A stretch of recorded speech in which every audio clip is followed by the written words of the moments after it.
So a couple of years ago, I started looking around for a guitar made in Michigan. Our family has always tried to buy local. We like, finding things that are made here in Michigan. So my search started looking for old Gibsons made at the Kalamazoo plant. While looking for the old Gibsons, I was either finding instruments that had turned into collector's items and were just incredibly expensive, or they were too beat up to really play, or aesthetically or sound-wise they just weren't what I was looking for. So I started searching for Michigan luthiers, and I came across a few really good ones. There's a couple of people here in Grand Rapids. And then one day I came across Ken Casper's website. Well, I knew right away that Ken and I shared an appreciation for a certain type of aesthetic. His guitars are just absolutely striking. They're breathtaking looking instruments without being gaudy. Really elegant understatement is sort of the approach that he takes to guitar building. So Ken and I arranged a meeting at his place down in Northville, Michigan, and I lucked out. He had several of his instruments that he had built there so I could try different instruments. But there was one guitar in particular that had really attracted my attention and is what got me looking at Ken's guitars in the first place. And that's an L00 with a cedar top and koa back and sides that he had many pictures on his website.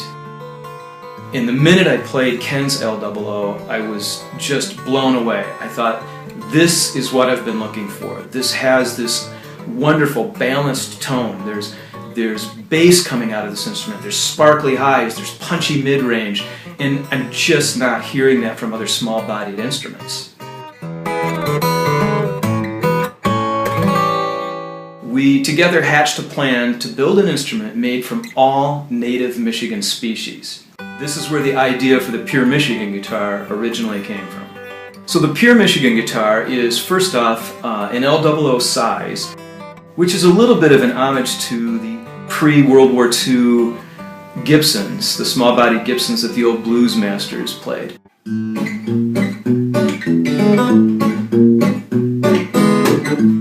It's built completely of native Michigan wood species. The sides are made out of walnut, the back is made out of spalted maple and figured walnut.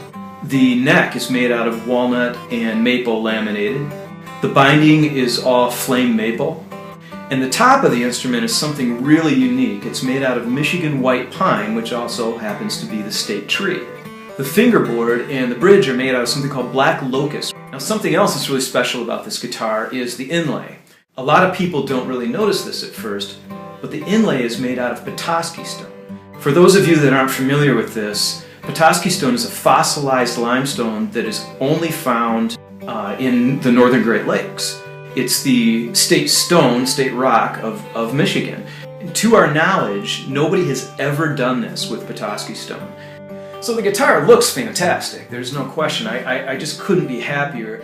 But as we all know, the proof is in the sound. The guitar can look fantastic, but I don't want to hang a guitar on my wall and look at it. I'm looking for an instrument I can play. Well, I'm happy to tell you that the guitar has exceeded both of our expectations.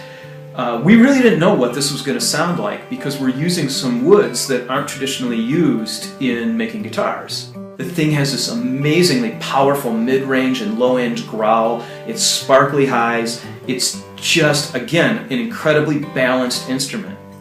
I am convinced that it's way more about the building technique when you put these instruments together than it is the woods that you're making them out of. So all these people that are out there saying, oh, I have to have Brazilian rosewood or African mahogany or whatever exotic tone wood, well, we built this out of species of wood here in our backyard, right here in the state of Michigan, and this guitar sounds better than any instrument I have ever played. I play it more than anything else. It's the first one I grab off the wall every time I walk into my studio. Microphones love this guitar. My ears love this guitar. There's just something about this thing that just comes alive every time you put it in your hands.